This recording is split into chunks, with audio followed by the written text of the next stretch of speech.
Publik tetap bertanya-tanya. Megawati adalah ikon, pemain timnas dan magnet perhatian. Tapi justru itu kenapa ia tidak dipilih sebagai kapten?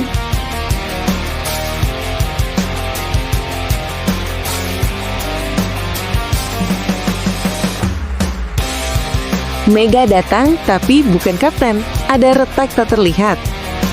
Proliga 2026 bahkan belum benar-benar dimulai. Tapi satu keputusan dari Jakarta Pertamina Enduro sudah cukup bikin publik voli Indonesia terbelah. Nama Megawati Hangestri Pertiwi masuk daftar pemain. Ya, Mega kembali. Namun satu fakta mengejutkan langsung mencuat ke permukaan. Megawati bukan kapten tim. Dari 19 nama pemain yang disiapkan, hanya 4 pemain lama yang dipertahankan, ditambah Mega dan sejumlah pemain muda. Situasi ini seharusnya menjadi momentum Megawati untuk memegang peran sentral, bukan hanya sebagai mesin poin, tapi juga pemimpin di lapangan. Tapi realitanya berbeda. Ban kapten tetap melingkar di lengan Tisha Amalia Putri, sang setter yang musim lalu menjadi bagian penting dari skuad juara. Pertanyaannya langsung muncul dan sulit dibendung.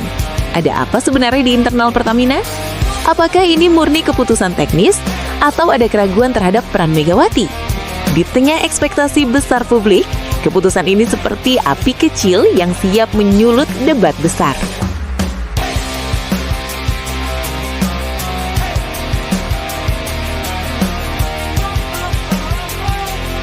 Tisha tetap kapten.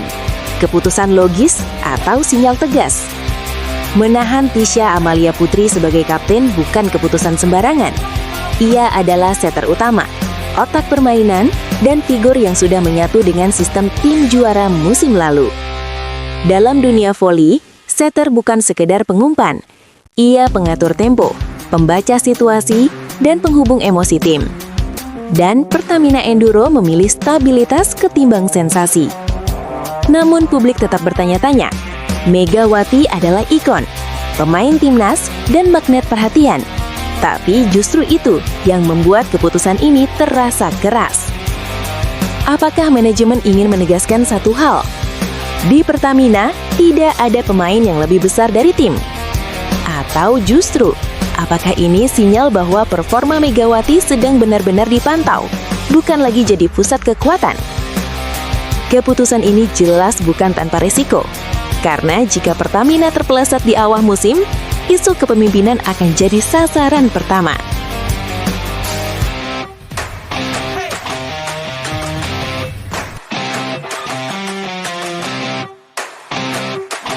Bulan masih di kursi panas. 27 tahun pengalaman jadi taruhan.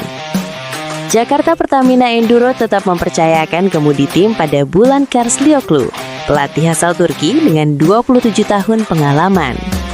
Musim lalu, ia sukses mengantar Pertamina menjadi juara.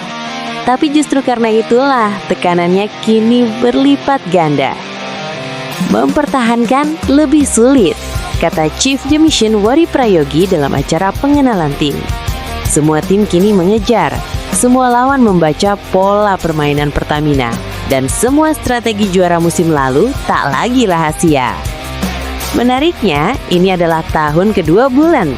Tahun lalu, ia masih beradaptasi dengan budaya, karakter pemain lokal, dan dinamika Proliga. Kini, tak ada lagi alasan adaptasi.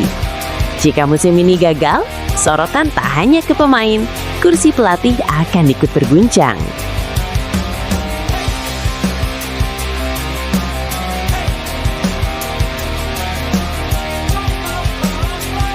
Semua mengejar Pertamina. Proliga 2026 tak ada ampun. Jakarta Pertamina Enduro datang ke Proliga 2026 dengan status juara bertahan. Prestasi mereka tidak main-main. 3 kali juara, 4 kali runner-up, plus catatan konsisten lolos Final Four. Namun, status ini justru membuat mereka jadi target utama. Semua tim datang dengan satu misi, menjatuhkan sang raja. Dengan dukungan sponsor besar, pelatih Thailand peraih emas SEA Games, dan skuad yang diklaim lebih matang, Pertamina sadar musim ini bukan tentang menang besar, tapi berjuang poin demi poin. Dan di tengah tekanan itu semua, satu hal akan terus dibicarakan. Megawati bukan kapten. Jika Pertamina juara lagi, keputusan ini akan disebut jenius. Tapi jika gagal, isu ini akan menjadi bom waktu yang terus meledak sepanjang musim. Proliga 2026 belum dimulai, tapi panasnya sudah terasa.